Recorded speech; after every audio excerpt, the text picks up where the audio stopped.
Voilà, frère Ismaël, donc cette deuxième capsule, toujours sur le thème de l'Internet. Donc vous nous avez fait part, jusqu'ici en tout cas, des dangers et des éléments problématiques que posait Internet, notamment dans l'éducation des enfants et l'impact sur les enfants. Euh, Cependant, nous sommes dans une société où nous allons davantage et plus encore vers l'utilisation presque systématique d'Internet dans la vie sociale, mais également professionnellement. Qu'est-ce que vous avez à nous dire à ce sujet? Alors, je crois que ce que je n'ai pas dit dans la première vidéo et que j'aurais dû dire au début, c'est que Internet, me semble-t-il, c'est un moyen qui en soi n'est ni bon ni mauvais comme tout moyen. Tout dépend de l'usage que l'on en fait. C'est la même chose pour le nucléaire, c'est la même chose pour la dynamite. Euh, pour les recherches minières, pour l'exploitation des mines, la dynamite a été un moyen extraordinaire de faciliter le travail de cette industrie minière, donc a été utilisée positivement, mais on sait très bien que les usages militaires ont été des horreurs. Bon. Pour le nucléaire, la recherche du nucléaire, elle a été boostée lors de la Deuxième Guerre mondiale. Si on a inventé, si la fission nucléaire a été réalisée scientifiquement et technologiquement aux États-Unis, c'était dans un but militaire. Mais en soi, le nucléaire, la maîtrise de la fission de l'atome n'est en soi ni bonne ni mauvaise. On touche simplement une propriété de la matière de pouvoir se transformer en énergie phénoménale. Et donc, lorsque cette énergie est mise au service de la production d'une énergie pacifique, comme dans les centrales nucléaires, eh bien, on peut en tirer un grand profit, même si ce n'est pas aussi sans grand danger. Donc, je dirais que Internet, comme tout moyen, comme le livre, c'est pareil. L'imprimerie a été un moyen phénoménal pour multiplier et transporter l'information et la connaissance. La révolution de l'imprimerie, ça a été phénoménal par rapport au fait de devoir recopier à la main des textes comme ça se faisait avant. Donc ça a été un pouvoir phénoménal pour la propagation du savoir et de la connaissance, qui aussi a pu être utilisé à mauvais escient. Alors, si vous voulez, je vais peut-être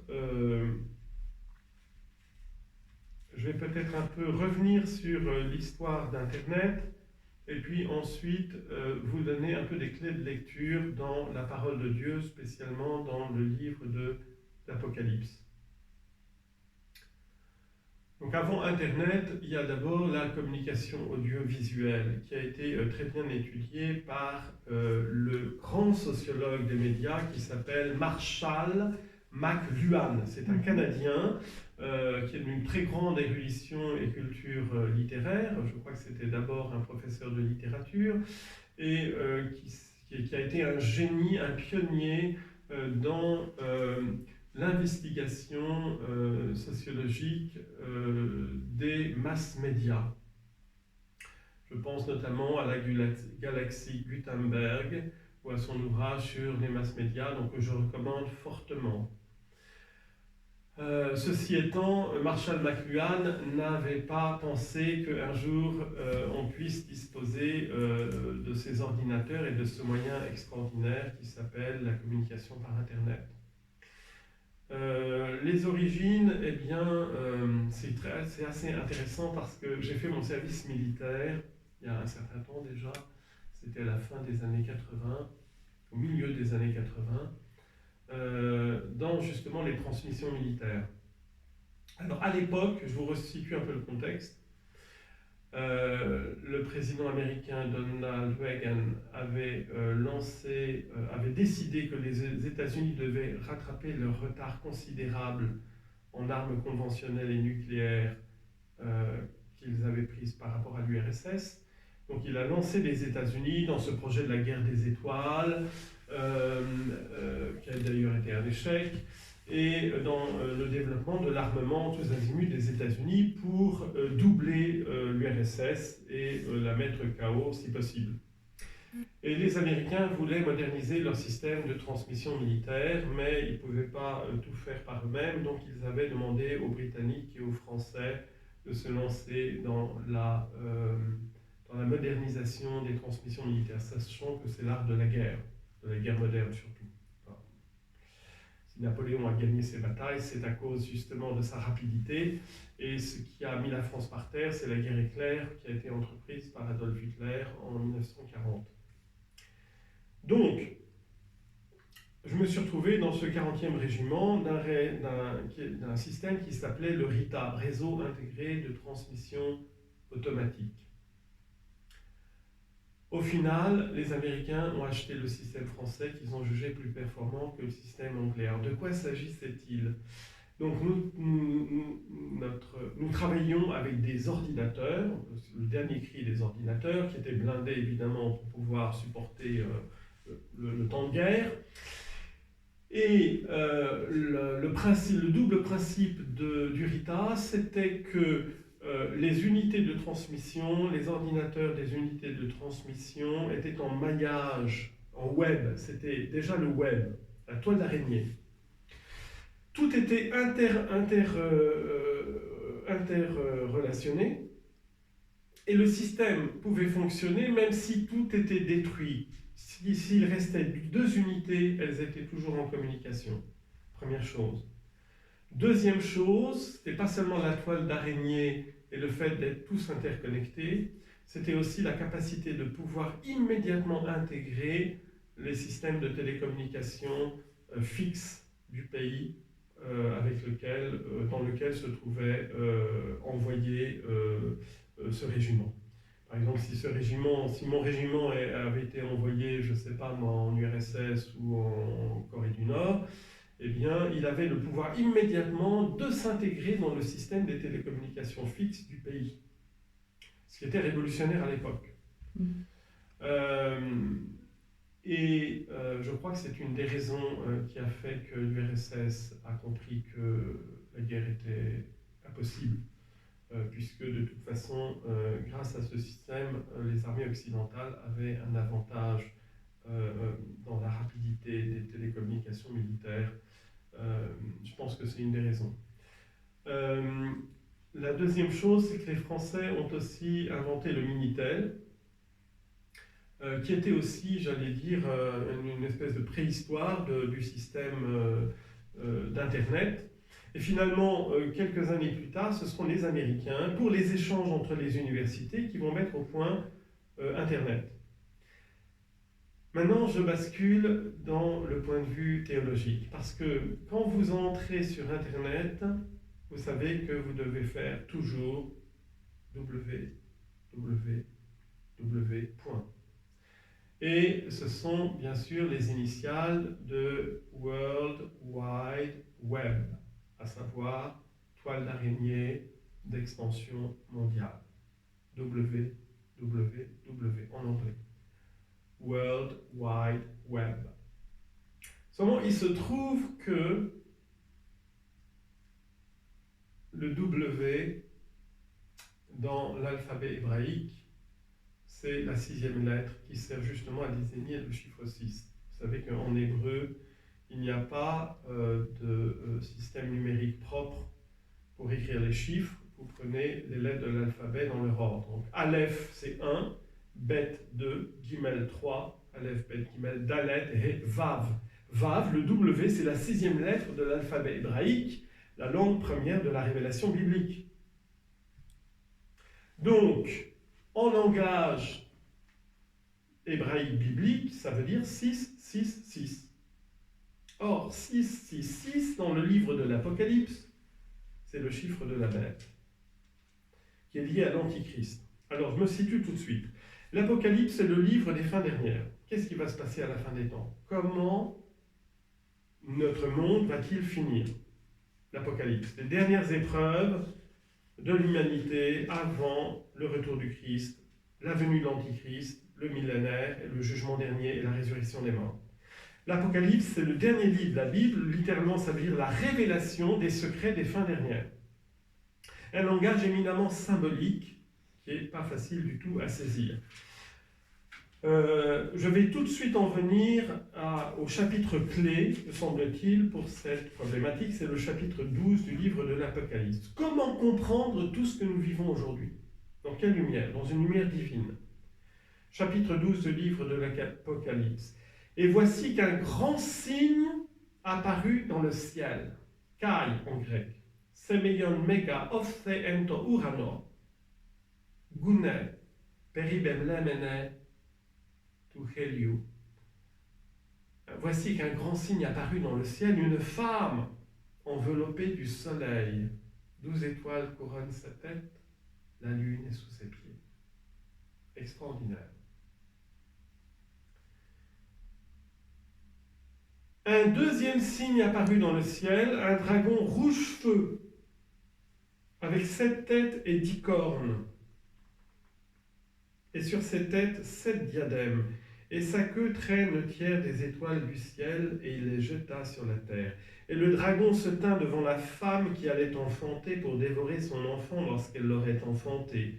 Et elle enfanta un fils, un mâle, qui doit faire paître toutes les nations avec une houlette de fer, et son enfant fut emporté vers Dieu et vers son trône. Et la femme s'enfuit au désert, où elle a un lieu préparé par Dieu pour qu'on l'y nourrisse pendant 1260 jours. Verset 7. Il y eut une guerre dans le ciel. Michael et ses anges faisaient la guerre au dragon. Et le dragon fit la guerre, ainsi que ses anges, et ils n'eurent pas le dessus.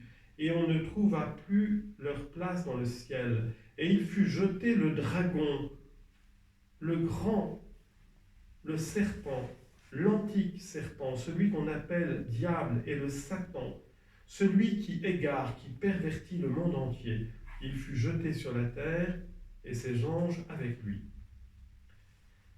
Verset 10. Et j'entendis une voix forte dans le ciel, elle disait, c'est à présent le salut et la puissance et le règne de notre Dieu et le pouvoir de son Christ, car il a été jeté l'accusateur de nos frères, lui qui les accusait jour et nuit devant notre Dieu.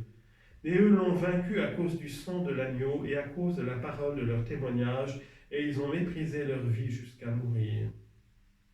Soyez donc... Voilà pourquoi, exultez cieux et vous qui y séjournez. Malheur à la terre et à la mer, car le diable est descendu chez vous avec une grande fureur, sachant qu'il n'a que peu de temps. Et lorsque le dragon vit qu'il avait été jeté sur la terre, il poursuivit la femme qui avait enfanté le mâle. Et les 2 ailes du grand aigle furent données à la femme pour s'envoler au désert en son lieu, là où elle est nourrie un temps et des temps, et la moitié d'un temps, loin de la face du serpent. Et le serpent jeta de sa bouche derrière la femme de l'eau comme un fleuve pour la faire emporter par le fleuve. Et la terre vint au secours de la femme, et la terre ouvrit sa bouche et engloutit le fleuve que le dragon avait jeté de sa bouche. Et le dragon se mit en colère contre la femme, et il s'en alla faire la guerre au reste de sa descendance, ceux qui gardent les commandements de Dieu et qui ont le témoignage de Jésus. Et il se tint sur le sable de la mer. Donc je viens de vous lire le chapitre 12, chapitre central du livre de l'Apocalypse, qui nous explique comment tous les conflits que nous vivons, tous les enjeux que nous vivons sur cette terre, s'originent dans un conflit original, dans un face-à-face céleste, une femme mystérieuse, enveloppée du soleil, couronnée de 12 étoiles, la lune est sous ses pieds, et le dragon. Cette femme, elle est enceinte. Elle est enceinte et son enfant doit paître les nations avec un sceptre de fer. Dans le langage biblique juif, il s'agit du roi messianique. Donc cette femme est la mère du Messie. Pour les chrétiens, le Messie, c'est Jésus. Donc cette femme, c'est la Vierge Marie. Mais elle représente aussi l'Église, le corps du Christ, et elle représente aussi toute l'humanité dans ce qu'elle a de plus beau, créé à l'image et à la ressemblance de Dieu, et pour cette alliance avec Dieu, qui n'est pas seulement une alliance servile d'adoration, qui n'est pas seulement une alliance amicale, mais qui est aussi une alliance sponsale. Alors ça, c'est propre à la Bible, d'avoir conçu du point de départ jusqu'à la fin, la relation de l'homme à son Créateur de manière diverse et complémentaire. Nous sommes créés à l'image et à la ressemblance de Dieu, fondamentalement d'abord pour l'adorer et nous soumettre à lui.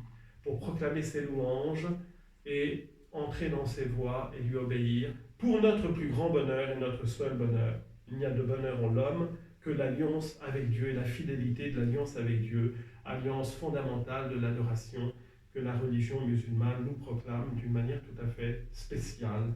Et je crois que c'est le charisme et la vocation propre de l'islam d'avoir tout centré sur le geste et l'attitude fondamentale de l'adoration 5 fois par jour. Donc cette femme représente l'humanité tout entière dans sa fragilité, mais aussi dans sa noblesse. Et la noblesse de l'homme par rapport à l'ange, c'est la capacité de la fécondité d'être père et mère. La Vierge Marie est enceinte du Fils du Dieu vivant qui doit être le sauveur du monde selon la Bible. Face à elle, il y a le diable, Satan.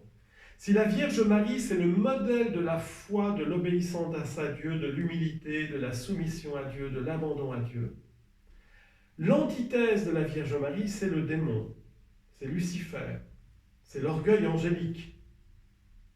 Vous savez que... Et donc il y a ce face-à-face, il y a une guerre dans le ciel entre Michael, et ses anges, les bons anges, et le démon, qui est représenté par le dragon. Le premier symbole dans le livre de l'Apocalypse du diable, c'est le dragon, c'est-à-dire un monstre phénoménal, effrayant, qui terrorise. Le démon veut gouverner ce monde par la peur et la terreur. Derrière le Covid, derrière le confinement, il y a le démon. Derrière le terrorisme, derrière la puissance médiatique qui démultiplie les actes terroristes quasiment à l'infini, il y a le démon. Le but du démon, c'est de détruire l'humanité. C'est de nous détourner des commandements de Dieu. C'est de nous faire transgresser toutes les lois de Dieu. Et c'est ça qui m'impressionne beaucoup dans la modernité actuelle, c'est que toutes les lois que nous les passons avec les meilleures intentions du monde. Oh, ces pauvres femmes, elles sont enceintes malgré elles. Quelle souffrance de porter un bébé qu'on n'a pas voulu. Quelle catastrophe. Et puis ces vieillards qui souffrent, ces personnes qui souffrent quand même. L'euthanasie, c'est tellement merveilleux pour soulager leur souffrance. Et si vous ne voulez pas soulager leur souffrance, mais c'est vous qui êtes coupable, vous les faites souffrir. Vous voyez cette perversion de la compassion et de la miséricorde. Donc on nous fait des lois de plus en plus monstrueuses, j'ose le dire, parce qu'elles détruisent l'homme dans sa vulnérabilité, dans sa pauvreté, dans sa fragilité. Il n'y a rien de plus fragile et de plus vulnérable qu'un bébé dans le ventre de sa mère. Il n'y a rien de plus fragile et vulnérable quand vous êtes cloué au lit par une maladie atroce. Mais c'est là que s'exerce la miséricorde de Dieu. J'ai fait moi-même cette expérience. Je suis parti en mission en Algérie. J'ai rencontré beaucoup d'opposition. J'étais tout seul. Et toutes ces oppositions de la hiérarchie catholique elles m'ont pas rendu fou, grâce à Dieu, mais c'est ma colonne vertébrale qui a trinqué. Donc j'avais une fragilité déjà, des hernies discales. Donc je me suis retrouvé cloué au lit pendant des mois et des mois avec une douleur atroce. Mais dans un tel dénuement et une telle souffrance que je n'avais d'autre perspective que la mort. Alors, ce qui est très étonnant, c'est que j'étais heureux. En fait, j'étais extrêmement heureux parce que, et c'est étonnant, c'est que vous pouvez être dans la pire souffrance physique et être heureux. Et c'était mon cas. Mais cette souffrance physique, pour vous dire à quel point elle était forte, c'est que la crise précédente que j'avais eue au Texas, j'avais le maximum de morphine et j'avais toujours la douleur. Même la morphine n'arrivait pas à diminuer la douleur qui était tellement atroce. Bon. Et j'étais heureux parce que je sentais que c'était la volonté de Dieu. La souffrance purifie l'âme. On a un proverbe en Algérie, je pense qu'au Maroc ça doit être pareil, en arabe dialectal algérien, qui dit que la souffrance purifie l'âme. Le croyant sait que tout vient de l'amour de Dieu, que tout baigne dans l'amour de Dieu, que Dieu fait tout par amour et pour notre bien. Tout concourt au bien de ceux qui aiment Dieu. Et que même la souffrance physique, même les pires épreuves, sont des grâces de Dieu pour nous purifier. Parce que plus on est petit, plus on est misérable, plus on est dans le dénuement, plus on crie vers Dieu, plus on s'ouvre à sa grâce, et plus il peut nous investir de sa miséricorde. Quand tout va bien, vous êtes blindé, vous êtes indifférent quand tout va bien, vous êtes autosuffisant. Ah, vous êtes vertueux, le frigo est plein, tout va bien, ben, vous êtes autosuffisant, quoi.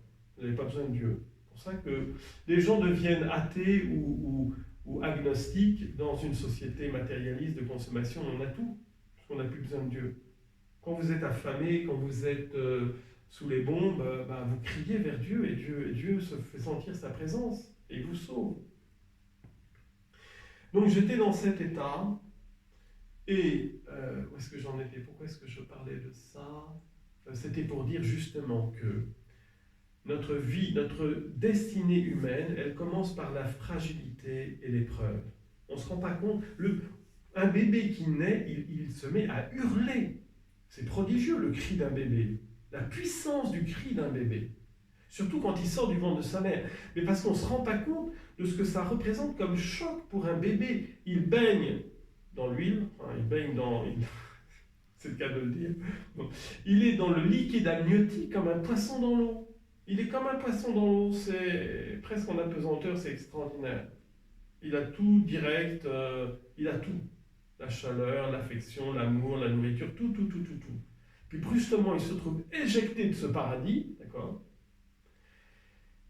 Et alors, tout son système pulmonaire va se mettre en action, tout son système sanguin va être bouleversé parce qu'il recevait tout par le cordon ombilical, il recevait l'oxygène par le cordon ombilical. Voilà, qui sort de sa mère, d'accord, dans ce monde froid, étranger, et il va falloir qu'il respire, mais c'est un choc terrible, il crie. C'est parce que tous ses poumons, ses alvéoles, d'un seul coup, s'emplissent d'oxygène. Et c'est un choc phénoménal, on ne se rend pas compte, on a oublié. Mais pour ça qu'on parle du cri primal en psychologie, en psychiatrie. C'est tellement fondamental.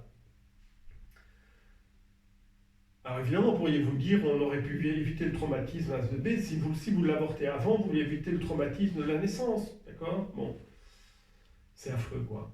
Et c'est pareil quand vous êtes sur un lit d'hôpital ou tout seul, abandonné dans la maladie, vous êtes dans un état de fragilité, de souffrance terrible. Eh bien, la grâce de Dieu, c'est là que le Seigneur vous rejoint. C'est là que ce Dieu se fait le plus proche. Malheureusement, si on a éjecté Dieu, si on est dans un monde matérialiste qui n'a plus de Dieu, ben on va se dire, ben, ça ne sert à rien. Donc dès que vous êtes malade, dès que vous n'en pouvez plus de votre maladie, allez hop, euthanasie. Mais c'est toute la condition humaine, dans ce qu'elle a de plus profond, de plus mystérieux, de plus proche de Dieu, qu'on est en train de nier à cause d'un orgueil diabolique. Et pour revenir justement à la question de départ, en lien justement avec le monde dans lequel nous sommes, ouais. Forcément, donc vous nous avez lu le chapitre sur l'Apocalypse. Voilà. Maintenant. Quel est le message finalement? Tout à fait.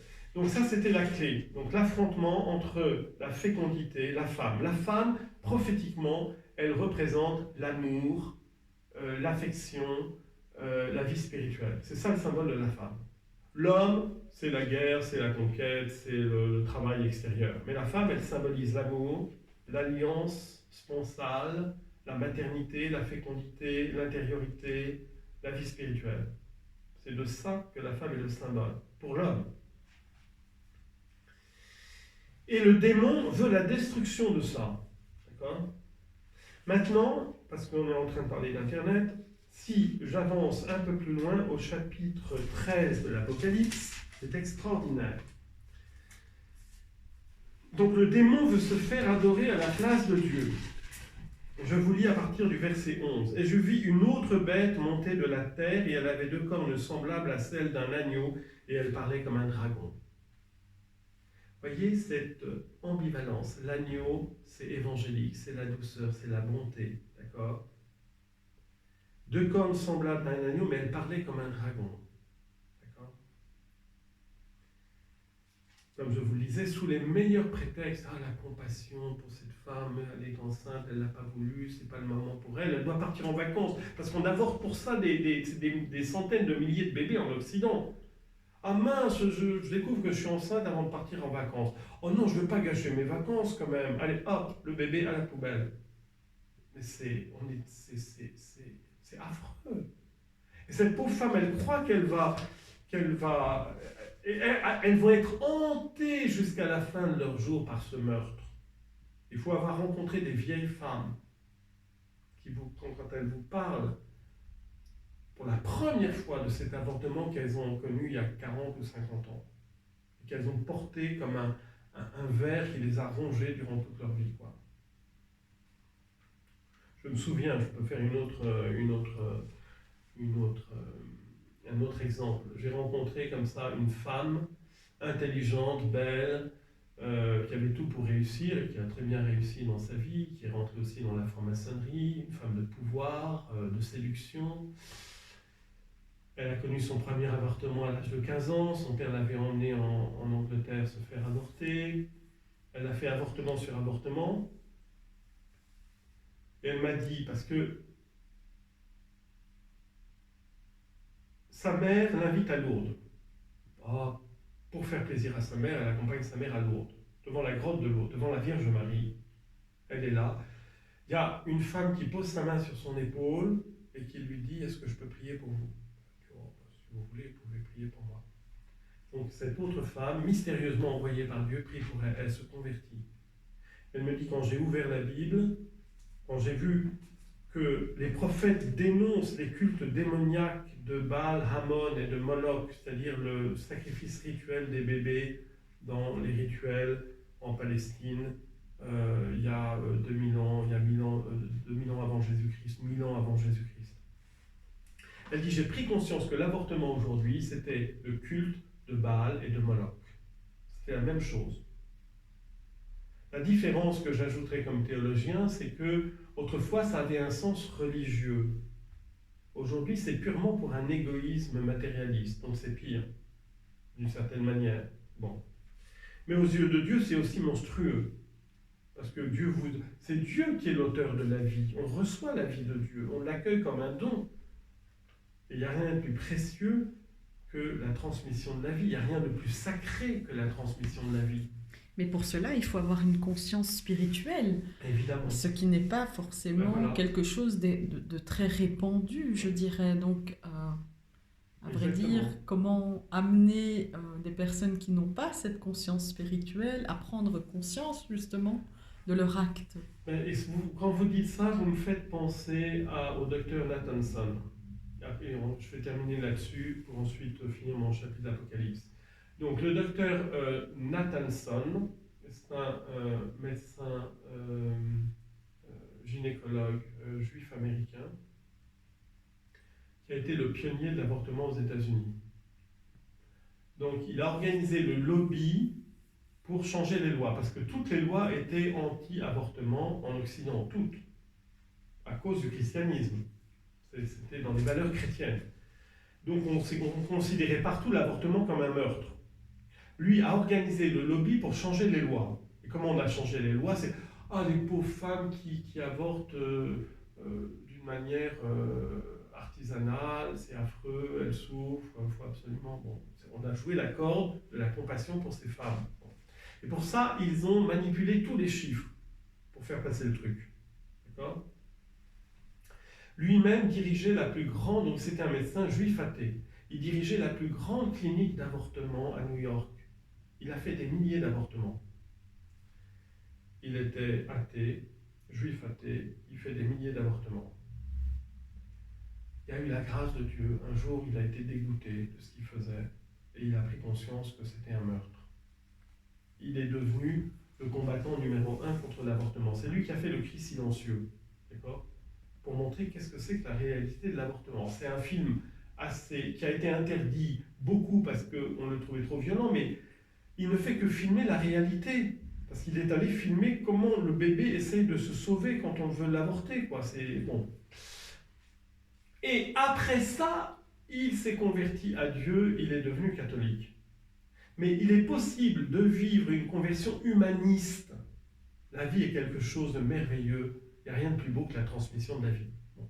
Vous pouvez le découvrir par vous-même, mais c'est très difficile et c'est très rare. C'est vrai qu'en général, c'est la foi qui nous permet vraiment de reconnaître que la vie est un don qui nous dépasse et qui est un don sacré.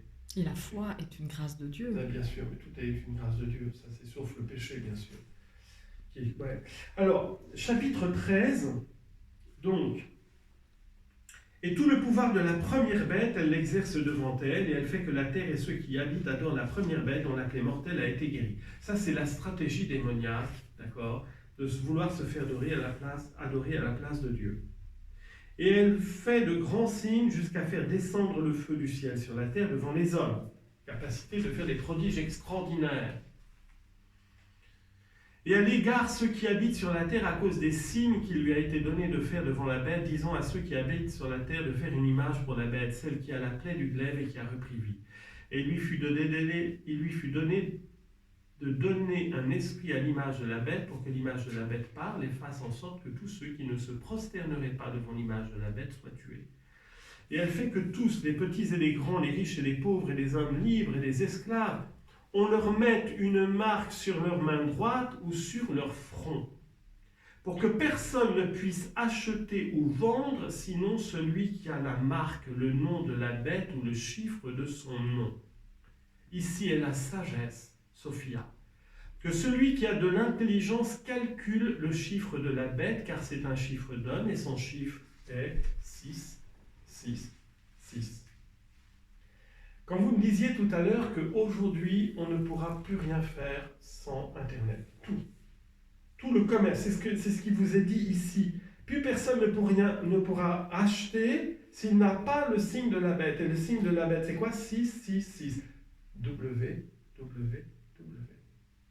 Quelle étonnante coïncidence de la révélation biblique, hébraïque et néo-testamentaire dans le livre de l'Apocalypse avec ce que nous vivons. Ceci étant, je crois que le monde, dans sa globalisation et que nous étions en train d'échafauder comme une gigantesque tour de Babel, est en train de s'écrouler. Le système financier mondial est d'une précarité phénoménale et je crois que ce que nous avons vécu, c'est l'écroulement total de cette civilisation dans laquelle nous vivons. Il y a des tas de scientifiques qui réfléchissent là-dessus. Ce sont les théoriciens du collapsisme, c'est-à-dire de l'effondrement de notre système actuel, qui est impossible à continuer parce qu'il détruit la planète et il nous détruit nous-mêmes. Donc on est en train de vivre un effondrement, et là on a vu, et la terre vint au secours de la femme. La miséricorde de Dieu, c'est cette terre qu'il nous a donnée. Réapprenez avec vos enfants. Moi, mon père a toujours eu un jardin. Tous les légumes que nous mangions enfants, même quand on vivait tout près de Paris, notre papa se débrouillait toujours pour avoir un jardin et cultiver des légumes. Et nous mangions des légumes que notre papa... Et j'ai appris à faire pousser des légumes avec mon père. C'est ça qui va nous sauver. C'est la vie spirituelle, c'est le retour à la terre, le respect de la nature, et réapprendre cette respiration avec la nature. D'ailleurs, on voit ça dans toutes les écoles. On apprend aux petits-enfants comment faire pousser des haricots. C'est extraordinaire, la vie. Eh bien, je crois que nous allons revenir à ça. C'est ça qui va nous sauver. C'est qu'on réapprenne à manger les fruits de notre jardin et à cultiver les plantes de notre potager, plutôt que de détruire la planète en mangeant des haricots verts qui ont été fabriqués, qui ont fait 20 000 km en avion, en détruisant la planète. Donc je crois que la vie spirituelle, l'intériorité, la pauvreté, la simplicité, réapprenons à nous libérer par la pauvreté. La pauvreté libère, je vous assure, la pauvreté libère. Elle libère le cœur. Quand je repense à ma maman qui n'avait rien à bouffer pendant la Deuxième Guerre mondiale, pour ça qu'elle est toute petite, elle me dit, mais on n'a jamais manqué de rien parce qu'il y avait l'affection familiale. Pourtant, elle était, voyez, quand je pense à ma grand-mère qui se retrouve veuve avec 11 enfants à la veille de la Première Guerre mondiale, et qui il n'y a pas d'assurance sociale, il n'y a rien, elle travaillait jour et nuit pour donner le minimum vital à ses enfants. Heureusement qu'il y avait une tante qui leur envoyait des légumes de son jardin. Et maman me dit, je n'ai jamais manqué de rien, parce qu'il y avait l'amour familial. Donc revenons à l'essentiel, la vie familiale, la simplicité. Adoptons un mode de vie simple, réapprenons à cultiver notre jardin et à partager les uns les autres et à nous aimer les uns les autres à l'échelle locale. Amen. Merci frère Ismaël.